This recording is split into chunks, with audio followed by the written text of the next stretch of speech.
My name is Meg Powers, and this is Task 7, TPR and auscultation on a dog. Over here we have our tray of supplies. So I have my stethoscope so I can listen to the heart and lungs. I also have a digital thermometer.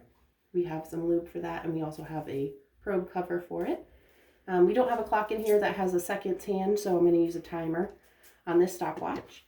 And then we have our calculator so we can just calculate our heart rate and respiration rate. And then we just have a piece of paper here to record all the numbers that we get. So the first thing we're going to do is kind of assess our patient, test their demeanor, their attitude, kind of observe if they're holding up any legs or favoring any limbs. You're also going to want to assess, just watch him move around, and she doesn't seem to be having any limps or issues with her gait. Her coat looks to be pretty consistent, no patches of hair are missing. Nice and shiny. And then what we're going to do is we're going to get her up on the scale, or on the table rather. Face this way. And then we're going to raise her up.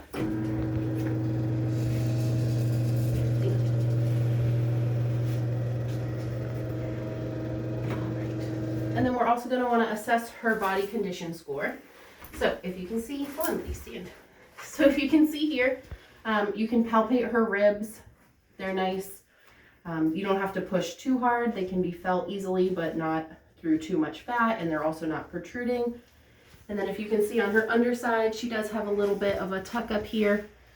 So for body score, I'd probably give her a 5 out of 9, which is ideal for weight and shape. All right, and then the next thing you're gonna do is you're gonna assess the mucous membranes. So what you're going to do is you're going to lift, and you can see her gums are nice and pink. I'm going to press down and let up and just watch for it to refill back to the color that it was. So that took about 2 seconds, which is a normal refill time for a dog. Good job, bud. Okay. So now what we're going to do is we're going to listen to our heart. So on the right side of your patient, you're going to want to listen to your tricuspid valve, which is down around this area. And that way you're just gonna listen to that first. Also, when you're listening to the heart, you wanna also be feeling the femoral pulse at the same time. For every heartbeat, you wanna make sure you have a pulse. You just wanna make sure that those are matching.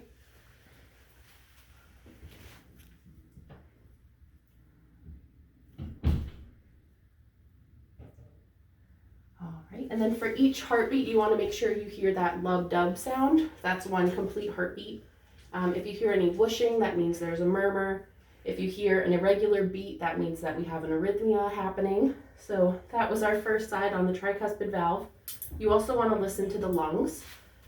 So you want to imagine your lungs almost as a tic-tac-toe board, and you're going to listen in all 9 spots of that tic-tac-toe board just to kind of see. Just listen and see if you hear anything abnormal, any crackling, any wheezing, or any kind of abnormal noises.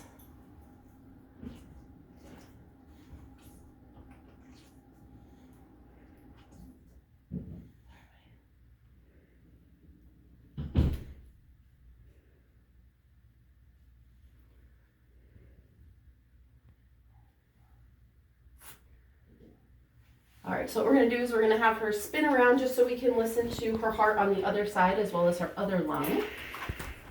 Good girl.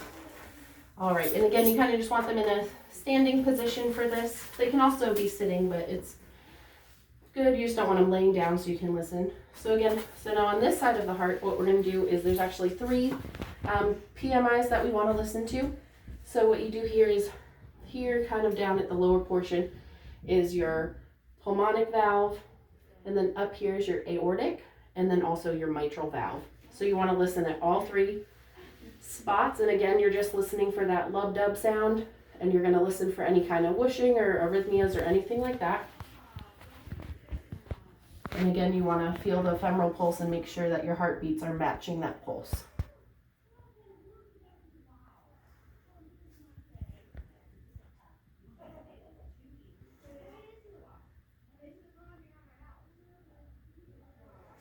All right, and so while you're listening to the heart, what I'm going to do is I'm going to listen for 15 seconds. I'm going to times that by 4, and that's how I'm going to get her heart rate.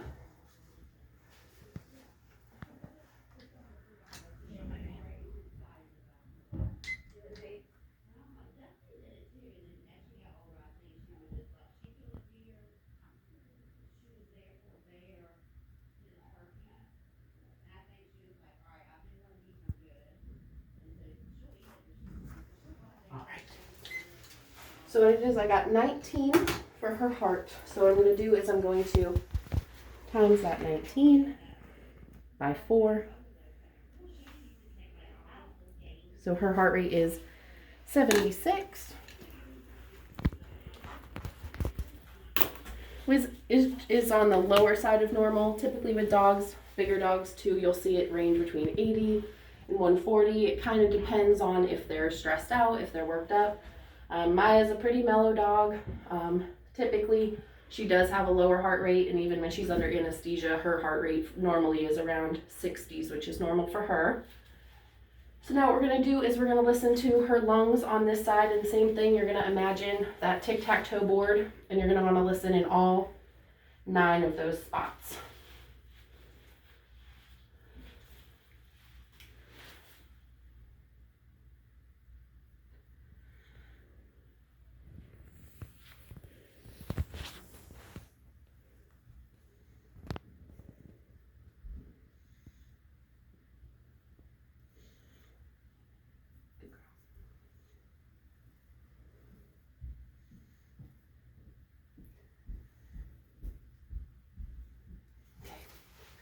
So now what we're going to do is we're going to get her respiration rate. So we're just going to watch her breathe again for 15 seconds, and then we're going to times that by 4. So we're just going to let her sit here, and then an inhale and exhale counts as 1 respiration.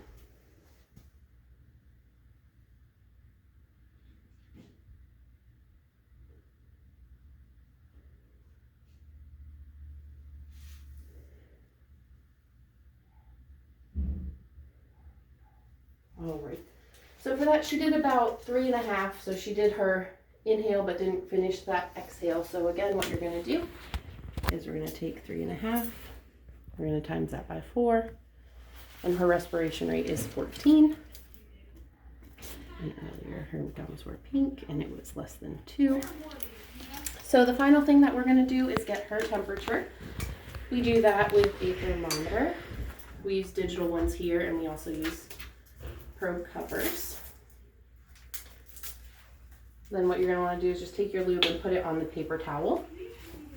You do not want to put your thermometer in there because you'll contaminate it.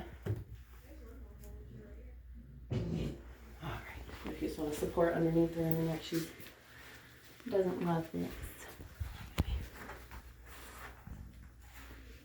I know, I'm sorry.